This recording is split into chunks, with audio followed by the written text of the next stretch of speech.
לא מרביצים, מדברים בכבוד ולא מקללים.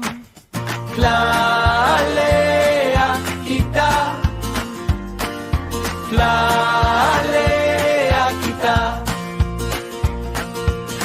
מדברים בשקט, לא צעק.